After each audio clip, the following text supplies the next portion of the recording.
Hi, this is Jim from Safety Wars. Before we start the program, I want to make sure everyone understands that we often talk about OSHA and EPA citations, along with some other regulatory actions from other agencies, legal cases, and criminal activity. Everyone is innocent until proven guilty in a court of law. Proposed fines are exactly that, and they are often litigated, reduced, or vacated. We use available public records, news accounts, and press releases. We cannot warranty or guarantee the details of any of the stories we share, since we are not directly involved with these stories, at least not most of the time. Enjoy the show.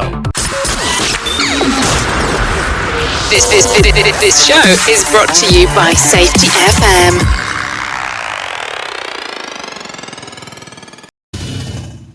And from the border of liberty and prosperity and the highway to the north, this is Safety Wars. Or Houston,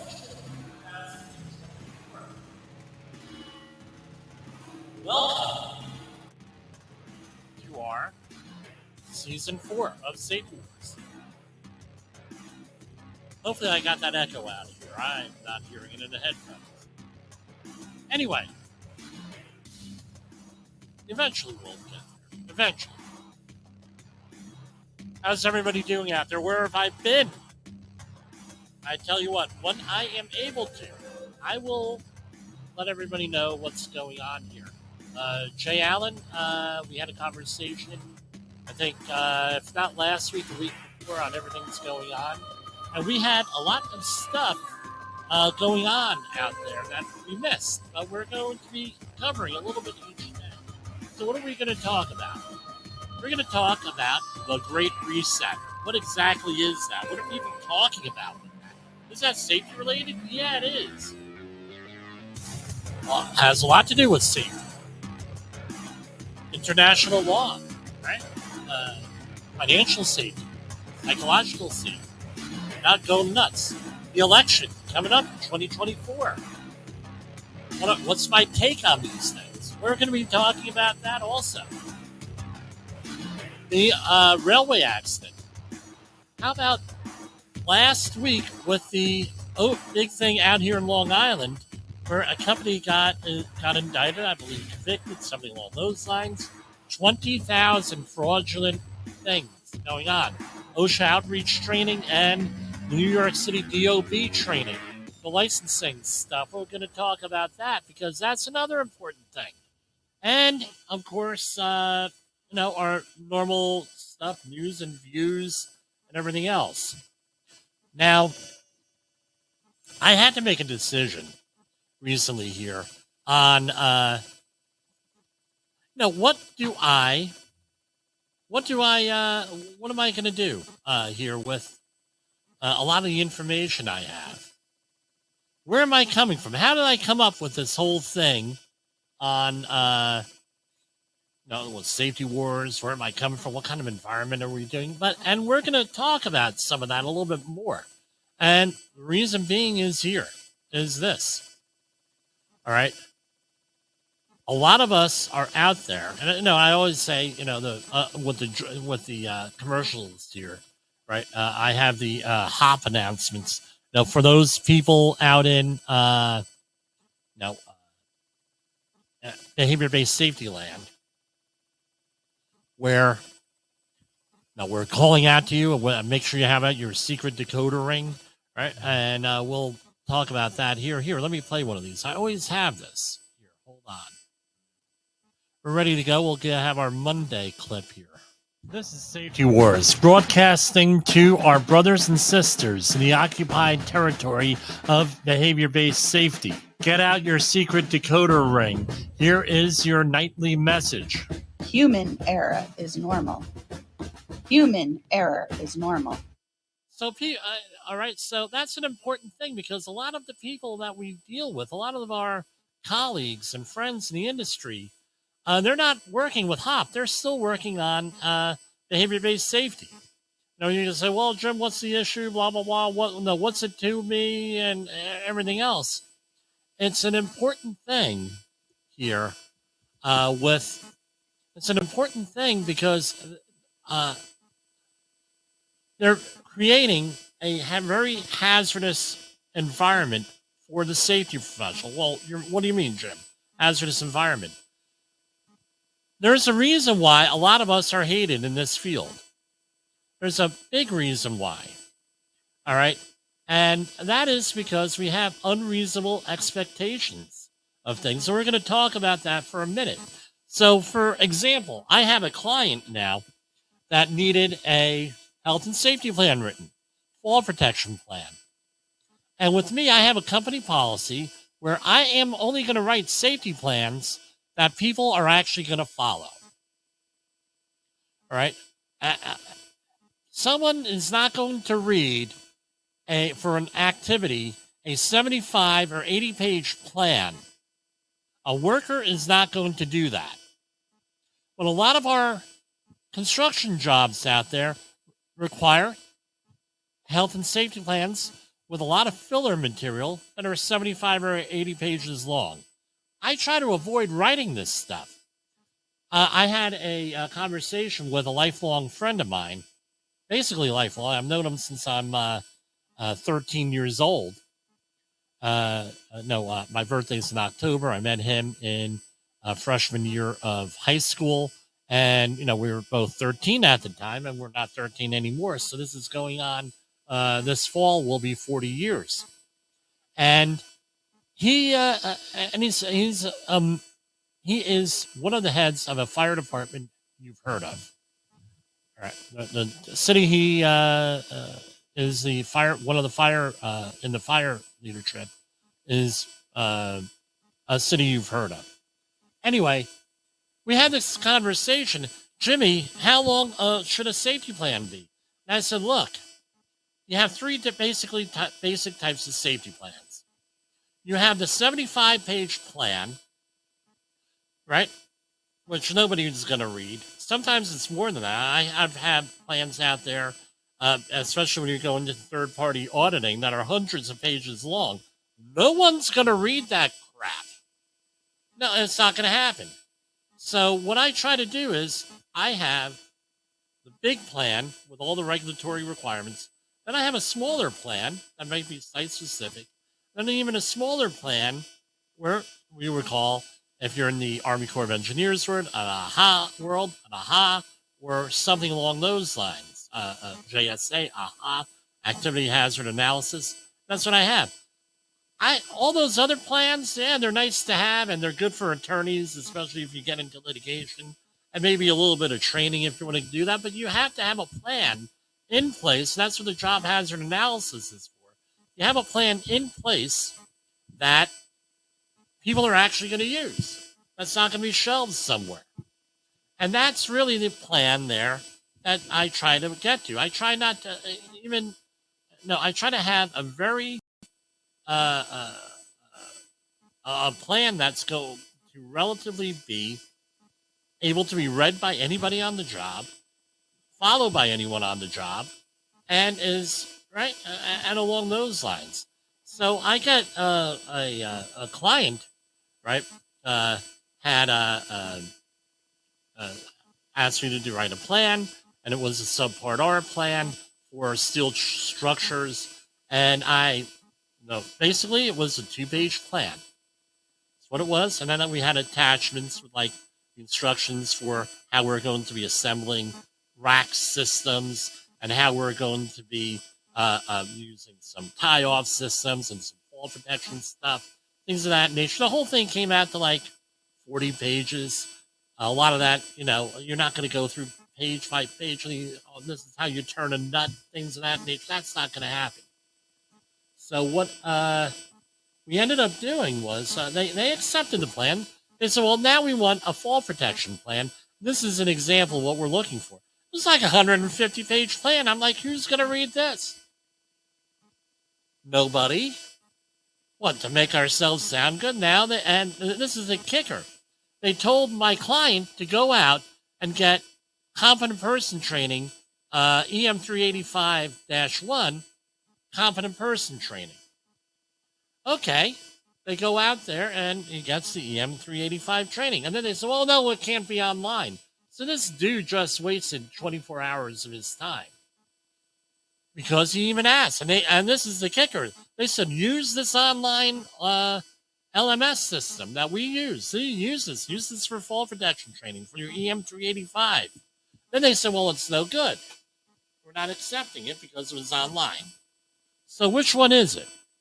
Right? That's what that's essentially what it comes down to. Hold on. We're getting some feedback here. I can't solve. So this is basically what he had to do, what we had to contend with here. So now he needs to do another EM385 class with a person there, in-person training. Okay, fair enough. We do this. All right. Now they want, well, who's your trainer or what are their qualifications? Really? Really? They want to go in depth like that. So let's say that you're using an external training company. You're not using Jim Polzel's safetywars, which you should be, and you're using that. You're going to go and you're going to ask the trainer for a resume? Really? And for their qualifications? I've never heard of that in 30 some years, but apparently people are doing it. And at a certain point, there's got to be pushback to this. It's dumb, is what it is. No, how many? No, we joke on this. We have joked on this podcast when we were in the podcast. I was with Jay Allen doing an interview, and with Sheldon Primus. Well, Jim, how? And I think Brent Sutton we went into it too. He said, "Hey, Jimmy, how many continuing ed classes have you?" And I said, "I pretty much have had all of them from OSHA, right? And what they do down in Rutgers." Imagine me going up to the trainer. Oh, I have to want to know what your resume is, and I have to see all your certifications before I do this class. This is stupid. I'm sorry, I hate to use the word stupid, but then you wonder why we have issues here with everything. Really, not only do they want trainer certificate, which we have. Okay, that's not so unreasonable. They want to train the trainer for the guy who's going to train. Okay, great. Now they want an in-depth resume from that. Really? I don't know. It's just weird. Now, going back to what we said here with that, here we have, I'm going to read to you. No, this is where we're coming from here. And this is the epitome of blame the worker here, what I'm reading to you here. And this was sent to me by somebody, and I'm familiar with this facility. Okay, at a certain company, we have had, and I'm not mentioning the name of the company, we have had an alarming number of first aid injuries since the start of 2024, many of which happened during simple or routine tasks. Familiarity is often viewed as a positive thing. Okay. However, familiarity can sometimes be our enemy. Familiarity can cause us to overlook how dangerous some things really are. For example, something as simple as where and how you position your body can be the difference between going home safely or being injured. Most of our injuries this year and in years past have occurred while performing routine tasks. These tasks are perceived as low risk, but having had the most impact individuals not leaving here the same way they came in. We often take for granted the tasks we perform on a day-to-day basis. We assume that the way we do something is the safest way simply because that's the way it's always been done. Okay, I agree with it. No, that's not a good thing. Hey, this is the way we've always done it. Well, that's a dangerous thing. That means there's no improvement, right? Which we don't want. However, there are likely ways to reduce or eliminate the potential risks together. When approaching a routine task or a job that you have performed numerous times, make sure to take a moment and evaluate what could go wrong. Position yourself to avoid the line of fire.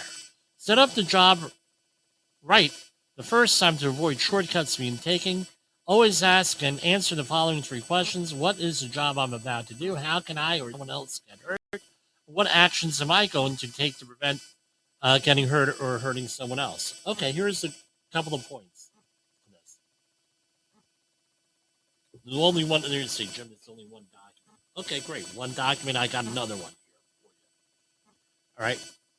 Okay, I get it. One document, fine.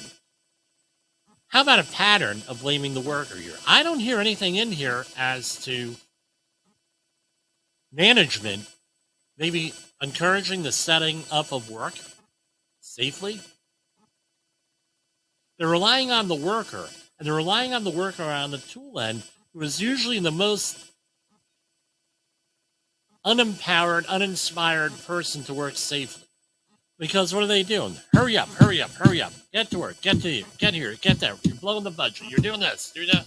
Right. The incentive is to get, I don't care what type of environment you're in. The incentive when you start off on that thing is to blame the worker and rely on the worker doing the whole thing rather than setting and working safely, rather than setting up a system, right, with the Jens Rasmussen modes of work, right, where you're going to have a high familiarity with the task, and you're also going to have a low attention span here, which leads to the least amount of human error. That's how you want to set up the working environment. You want to set up a system. So you're in there, everything's going right.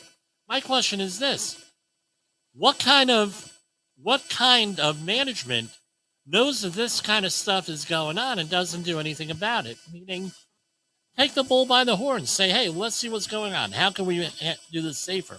Rather than relying on the worker who has no authority or anything else to work safely sometimes. That has no incentive on that. And now every one of these is we're going to rely on the worker. What is the job I'm going to do? How can I or someone else get hurt? What actions am I going to take to prevent getting hurt? How about the management saying, what job is my worker going to do? How can my worker get hurt? Maybe I could go and ask the worker and consult with the worker. Hey, what are you doing? What job are you doing? Maybe working with the person, finding out how they're going to do the job. And right, and then you say, well, you know what? A little bit of coaching. What am I going to do to prevent you getting hurt? How can we make this a safer activity? How can we go through that darned hierarchy of controls and put in some controls on here? Do you have the right equipment for this? This is all prompting by management, and this is the way it has to be. You can't rely on the worker. Now, here's another one for you. Now, I'm going to say I have another document for you. Okay. Without revealing things. Okay, so here we have an audit document from that facility. And what they have is a yes, no, or not applicable. And it's on one of those cards, like the lottery cards, right, where you put it into the machine rather than relying on the quick. By the way, that reminds me, I kind of look at those lottery numbers the other day. But where you're trying to, you fill in the little oval and it goes to the machine and reads it and everything else. All right. So here we go. Here is what it's called, a General Safety Audit Card. And this looks great. And they what they found over the years at this facility was that if you put down anything other than an affirmative type of response on here, you got questioned and you got bullied. That's what they found out. No, that's what they found out. They got bullied. So what do you think happened? Nobody put down anything wrong. They had like a 98% compliance rate. Something like that. Because you got to put something down, right? God forbid, you should do that. So here we have line of fire. All right, what's your action, the employee's action and behavior? Line of fire struck by. Pinch point. Overreaching. Eyes on task. Ascending or descending stairs and ladders correctly. Hard surface kneeling, meaning a knee mat or knee pads. Unnecessary stepping on pipe, rails, etc. Housekeeping and material staging. Close proximity. Now, if I were going to sit down here and answer no and truthfully on here and look at you over the long day to try to get all these questions, there are more on here.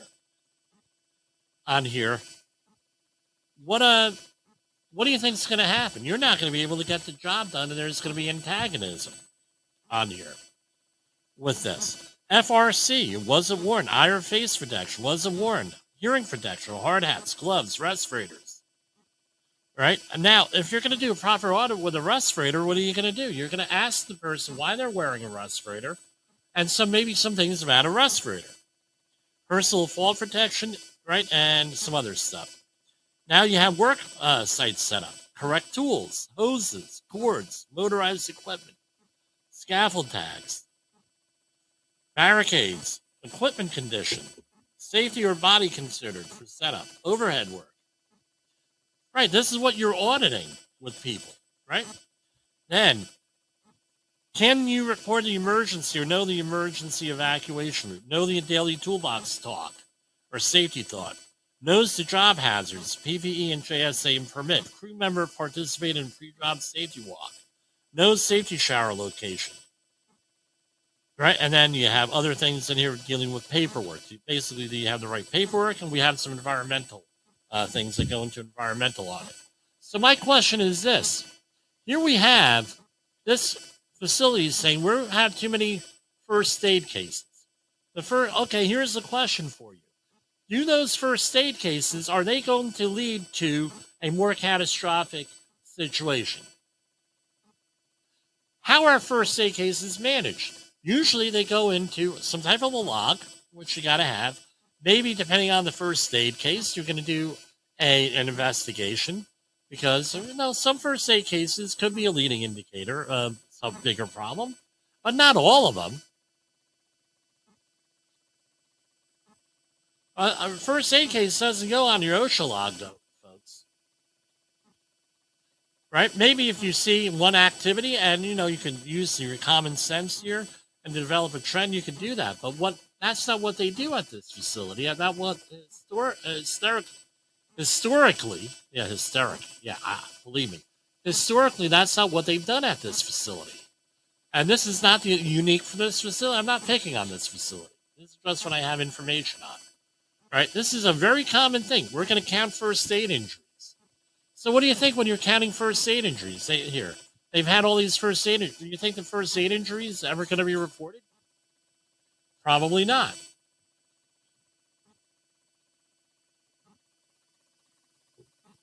Right? This is at the end of February, and they've had 10 first aid cases. 10 first aid cases out of how many workers? Thousands. What's the issue here? All right. What about recordables? What about that? Right. They have some other stuff here too. Again, blaming the worker for everything. That's not what we're about here. Part of the reason why this program here, and here's this season 4, episode 1. One of the reasons why this program was formed was to teach you, the safety professional, or if you're responsible for safety or an interested party of some sort, was to teach you about human and organizational performance and how to manage these situations. So how would I manage this stuff? Right now, I'm to the point in my career where I have some freedom. Not everybody could do that.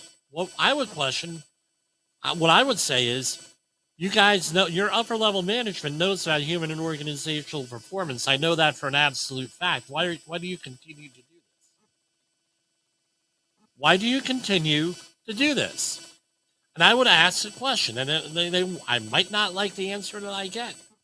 I would not do it in front of 50 people unless it were warranted, and that normally doesn't warrant that. Take them on the side. Hey, why are we doing it this way? We do know that this is not the way that when we record injuries like this, so their first aids repeat people who were first aids, we're not going to get them reported. And the other thing is this: do these first aid injuries actually translate into an OSHA recordable or a catastrophic incident if we are focusing on them? Shouldn't we be focusing on other stuff rather than this? I tell you what, I'll take a dust in the eye versus a nail in the eye any day. One's a first aid case, one's not. I'll take a Band-Aid first aid case versus a laceration. Okay, thank God he was wearing gloves, cut-resistant gloves, because had not been wearing cut-resistant gloves, would have been, other than going into the big book of boo-boos from Doc McStuffins, this would have been in a And this is now, without the glove, it would have been a recordable, right? Positive. Getting along with people. Being positive. Human and organizational performance. Work. That's what we're about. That's what you need, where you need to go with this. Not so punitive, right? Because right now, the level of frustration I'm hearing from a lot of safety people out there, and I have heard for a long time, is this whole thing of we're going to blame the worker. Jim, they hate my guts. Jim, I'm not getting the raises. I'm not progressing in my career. Well, because they don't value maybe it's your approach. Maybe they just don't value safety. They're paying lip service. Maybe so it's something else. Now Mike Rowe, he does a good job when he talks about safety, obviously. Right? He has the safety third thing where safety cannot be higher priority than number 3. You got to get the job, do the job, then we worry about safety. I say in today's climate, safety fourth. Are you actually going to get paid? Well, if you're not going to get paid, you're not going to have a workforce that works safely. I've been on jobs where they've had pay situations, a couple of them, some of them very recently. You're out there, you're auditing, and you're doing your thing, you're coaching and helping everybody out, doing move and groove. You're trying to be positive and everything. And you say, hey, can you do X, Y, and Z? Hey, maybe this will be a better way of doing things. And you get, what do you think they tell you? We ain't freaking doing that. We haven't gotten paid for 3 weeks. Or a contractor saying, you want us to get new fall protection equipment because it doesn't pass your standard for safety? Well, I said, well, look, it's not my standard for safety. Your shit's frayed. It's cut. It's all cut up. It's all damaged. The self-retracting lanyard ain't working. The carabiner's all pitted. Well, you're lucky we got that because these son of a bitch didn't pay us for the last 2 months. We're forced to be here. Yeah, that goes on out there. You got to get paid. Sorry, Mike. Sorry, Mr. Rowe. Let's go to commercial break. We'll come back with the news and views here. All right. And, here we go. In the professional safety community, communication and planning are just a few keys to your program's success. The question many practitioners have is, where do I start? Dr. Jay Allen, the creator of the Safety FM platform and host of the Rated R Safety Show, has built a global foundation to help you along the way. Go to safetyfm.com and listen to some of the industry's best and most involved professionals, including Blaine Hoffman with the Safety Pro, Sam Goodman with the Hop Nerd, Sheldon Primus with the Safety Consultant, Jim Pozell with Safety Wars, Emily Elrod with Unapologetically Bold, and many others. As individuals, we can do great things, but as a team, we become amazing. Dial into safetyfm.com today and surround yourself with a powerful force of knowledge and support.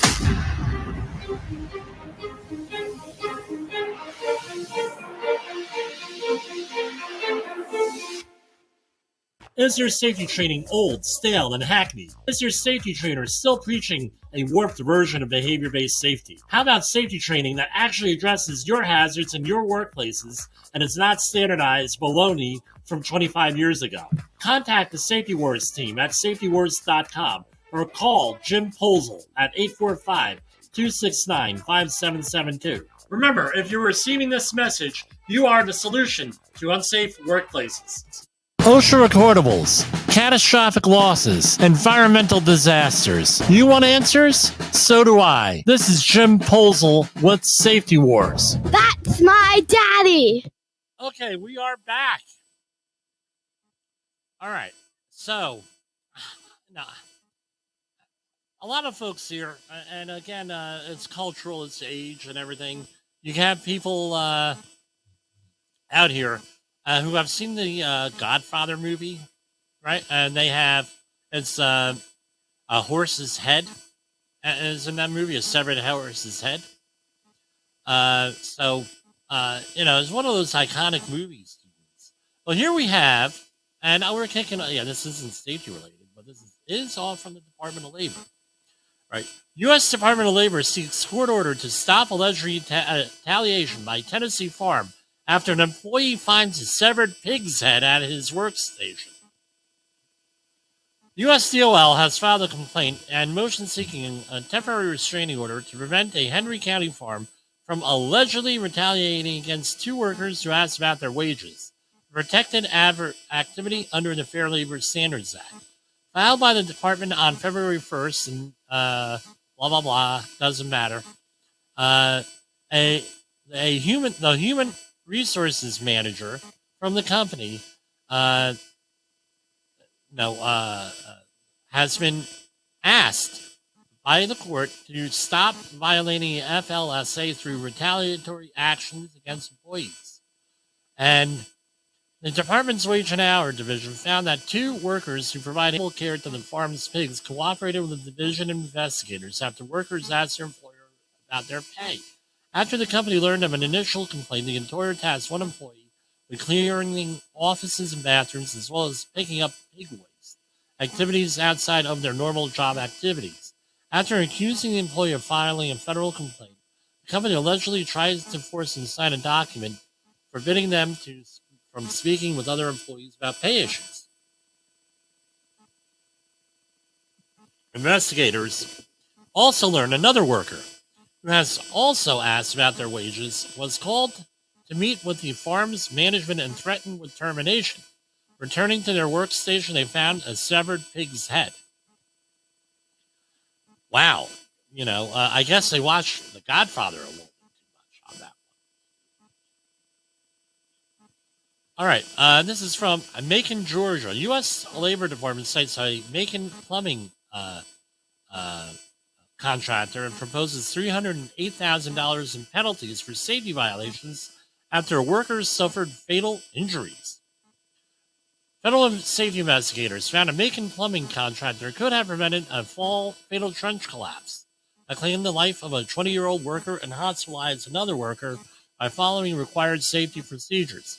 Investigators with OSHA found that on August 10, 2023, two contractors' employees were installing a sewer line pump in a trench when it collapsed. So here we have, let's see what we have. So here we have, and you know what, let me share this. Oh, ooh, we have people trying to chat with me. Let's see what we have here. Hold on. Chat. Okay. On the stream. What are you reading? Okay, I am reading right from the Department of Labor press releases. So that's all open source, and I'll be sharing them with you right now. So hold on. Here.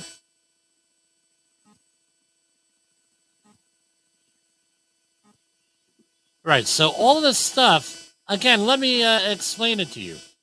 The Department of Labor puts out press releases as well as OSHA. All right, so that's probably a good thing that I explained that. So sorry about that, guys, for the interruption, but it's an important interruption. Where am I reading from? Department of Labor. All right, so here is and if you're looking on the stream here, citation, notification, of penalty to this company. And let me remind everybody, everyone is innocent until proven guilty in a court of law.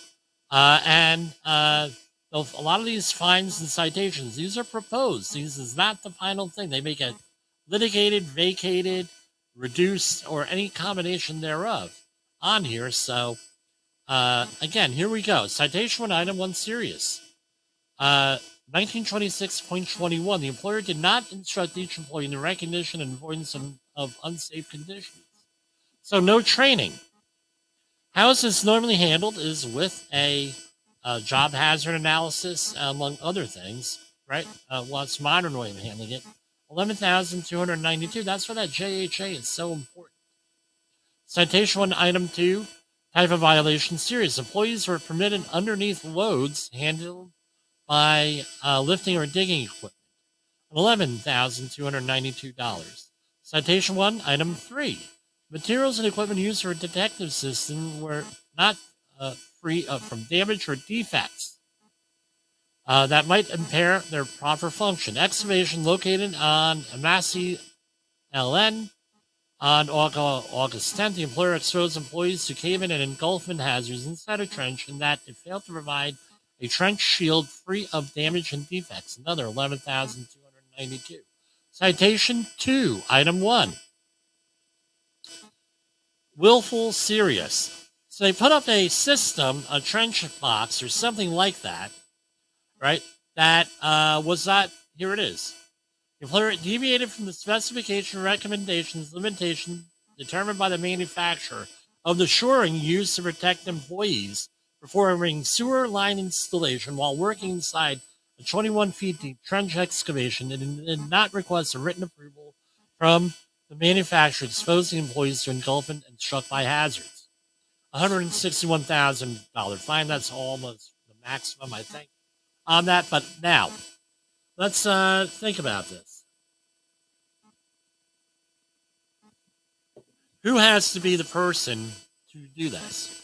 Probably should be initiated by the competent person, but addressed by a qualified individual of some sort. Not the same thing, right?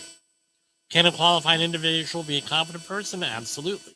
Can a competent person be a qualified individual? Maybe, maybe not.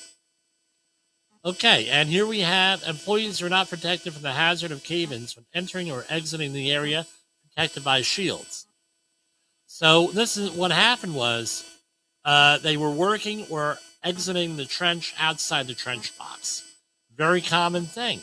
$112,926 for a grand total of proposed fines $308,000, $308,125.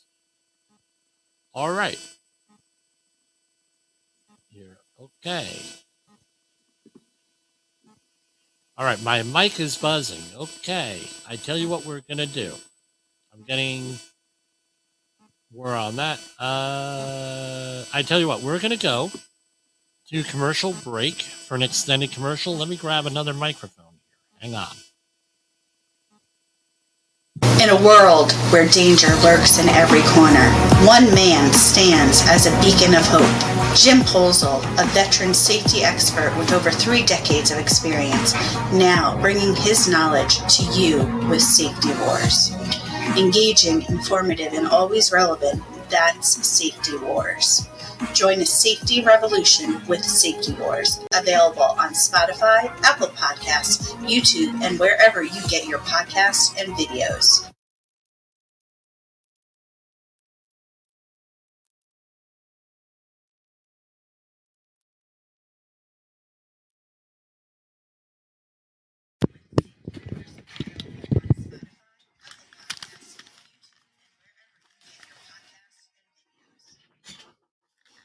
Okay. I am fan. How does that sound to you now?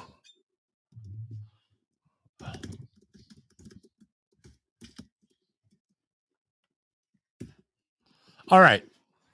So we had to switch microphones there. Microphone hopefully is not buzzing here. All right. Thank you. By the way, thank you for the feedback. Right. All right. Let's go here. Lost my place. Hang on. All right.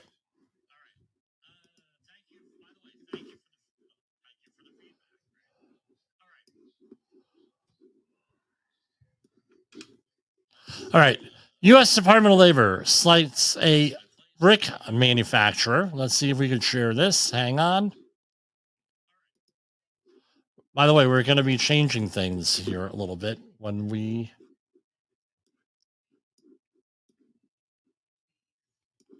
All right, here we go.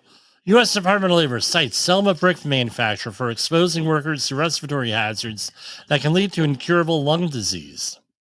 And this is a brick manufacturer.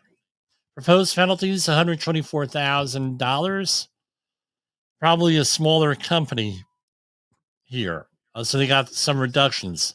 So citation 1, item 1A, no respiratory protection program, 11,292. Citation 1, item 2, item 1B, no, where there was a respiratory respirators were required, there was no program with that.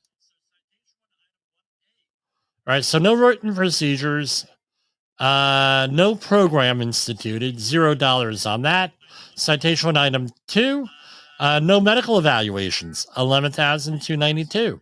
Citation 1, item 3, no fit testing, 11,292. Citation 1, item 4, training was not provided prior to requiring employees to use a respirator in the workplace. So no training, another 11,292. Citation 1, item 5, serious. No air monitoring, apparently. Apparently OSHA did their own air monitoring, is what I'm reading here. And with this, another 11,292. Citation 1, item 6. The employer did not perform initial monitoring, right, with that, and exposed the employees above the PEL, 11,292. And these are all restful crystalline silica had violations here above the levels here. 11,292 for that. No monitoring. Citation 1, item 8A. No regulated area for this area. Another 11,292. Item 1, citation 1, item 8B. No signs. Right? Serious, $0 they got them on. And here is type of violation serious. No work practice controls, meaning increased ventilation or anything like this, 11,292. Citation 1, item 10.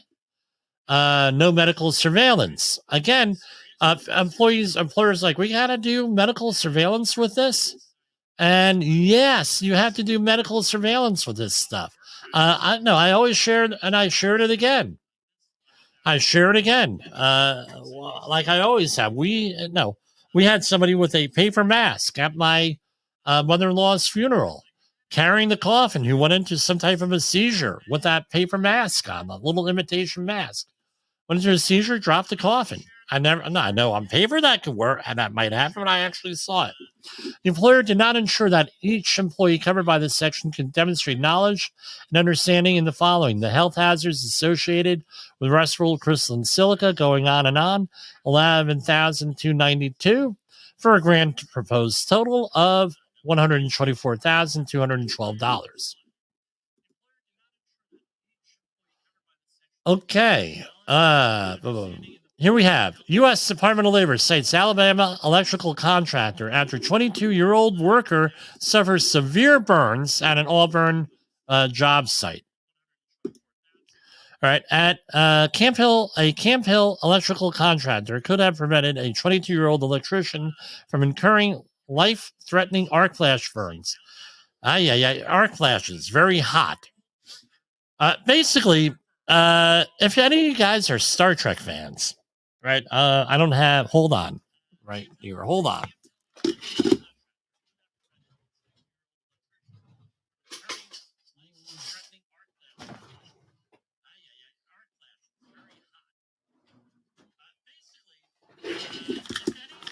Okay, sorry, I don't have one here.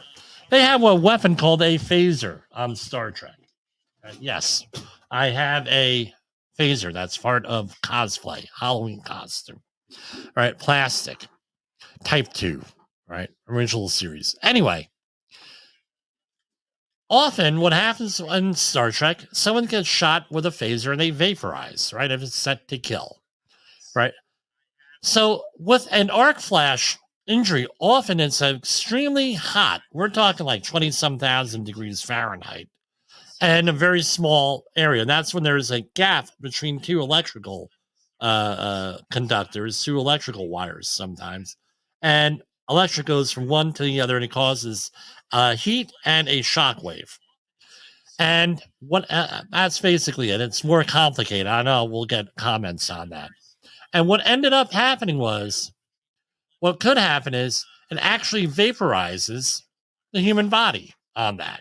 So the Star Trek does have some basis and some reality here. And it actually literally, that's what happens. And I know people who survived arc flashes. This is not very nice, obviously. And, anyway. So here we have a proposed fine, right? Electrician incurred life-threatening arc flash burns. Yeah. Right. So usually there are 4th degree burns on up with this. We hope the guy survives and makes a complete recovery here.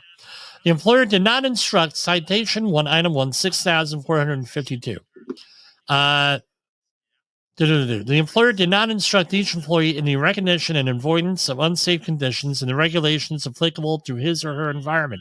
Again, this is usually handled by a job hazard analysis with this, if not some type of a safety meeting in the morning. And again, this has to be in writing to prove that you did it. $6,452. Citation 1, item 2A, serious.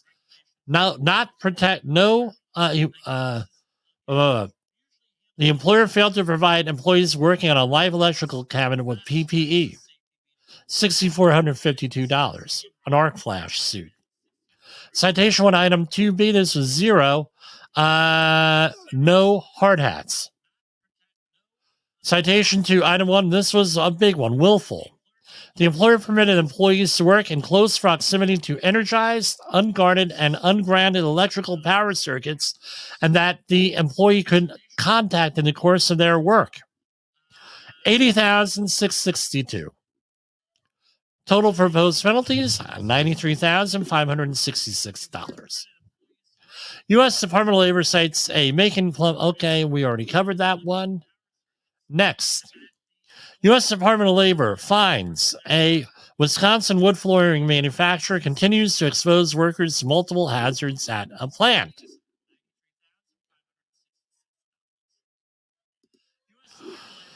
Okay, so 28. We're not going to go over all 28 of them. We'll do them with proposed penalty of 269. What are we dealing with? Lockout, tagout, guarding, fall hazards, forklift repairs, operating forklifts, PPE, electrical hazards, hearing conservation, recording injuries in a timely manner. Train employees on hazards associated with chemicals. So we're looking at 1910, 146, 178. We'll see what the PPE is. And let's see. What do they actually have this here? All right. Here we have. We're scrolling on down. All right. Company name, we're not going to give you. Citation 1, item 1A, type of violation, serious. Hearing protection, 1910-95, 12,421. Again, this is general industry, which has a lot more stringent requirements than construction, including a hearing conservation program that's very explicit. Citation 1, item 1B, hearing protection. How much does a pair of earplugs cost? Not much. Not much, but it was $0. They got them on here. Citation 1, item 2A, no HAZCOM program, 1910, 1200, 1200, 400, 12,421.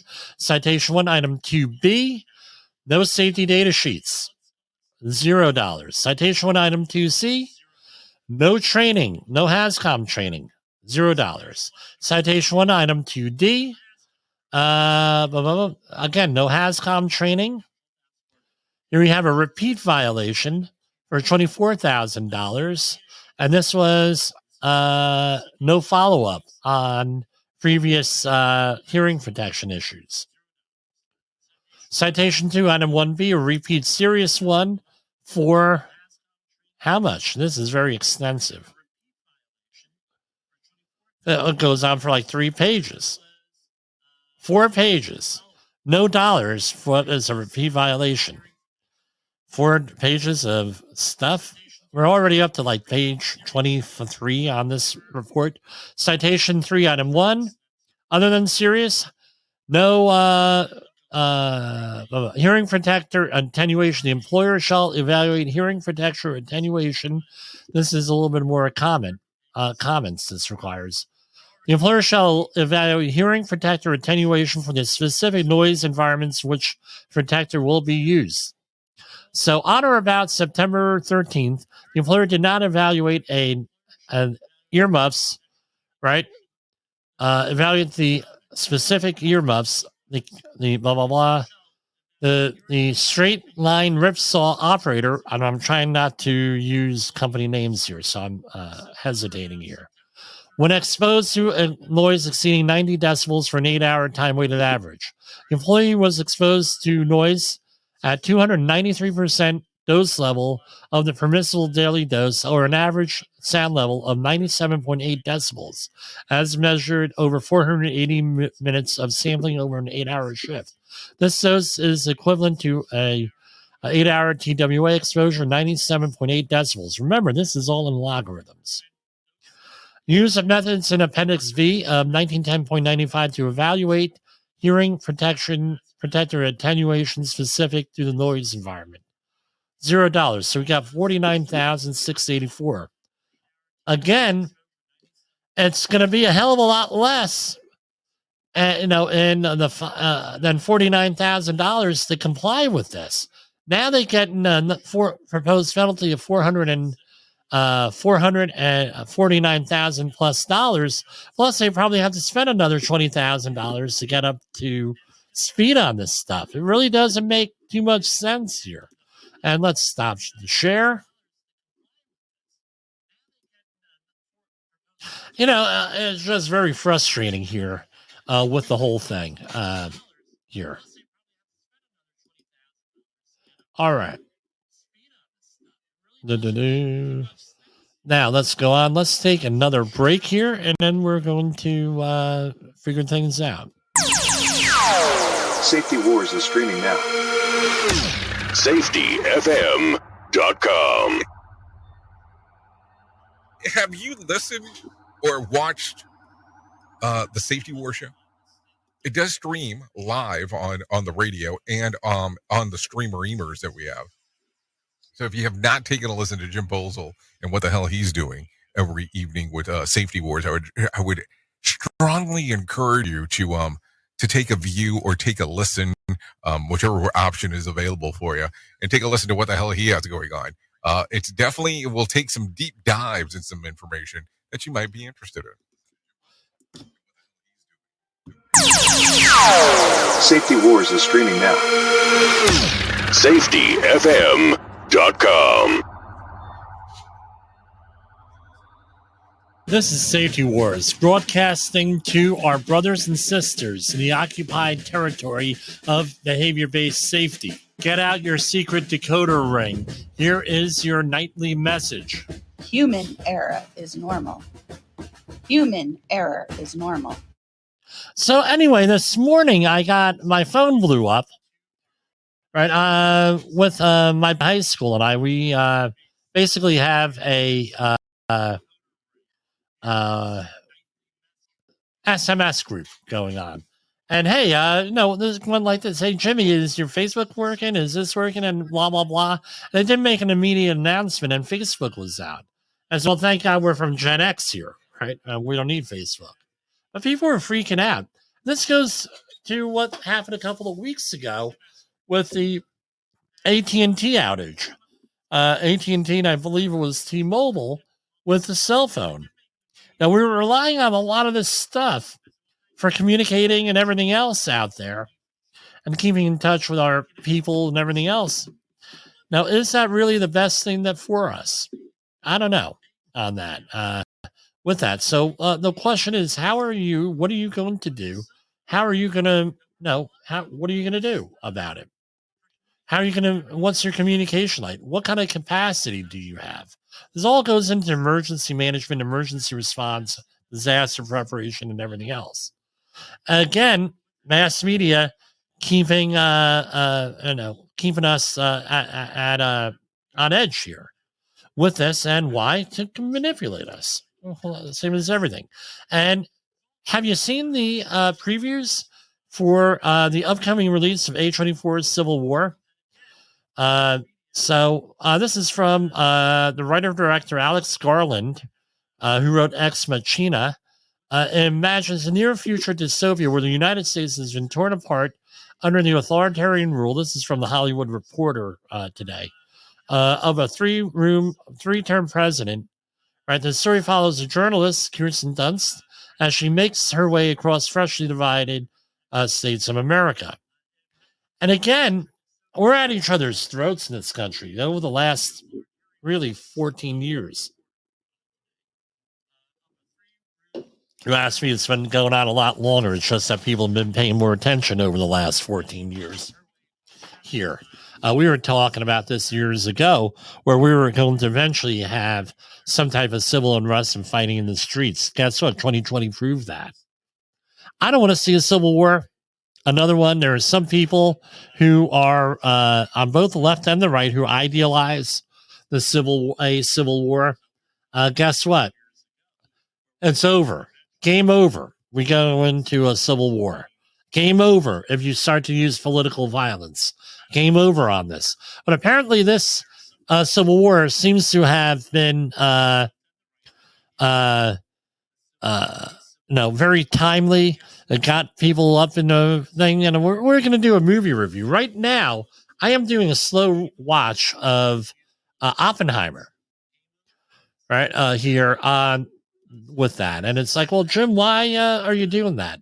Many years ago, I worked at a facility where they were selling the patches from the Manhattan Project, right? Reproductions, not original patches. And when I was cleaning up this weekend, I came across the patches, and I said, oh, maybe I should watch the movie, right? What a more timely thing to have other than, to have, right? Put on, watch, because they've been nominated for some awards over the weekend, Academy Awards. Again, that's where we're at. So I want to thank everybody here for supporting me over the last 3 seasons. It's like a 313th program here. Again, we're going to be up and running and getting things done here with, we're going to be out there. My life is starting to calm down a little bit here. Things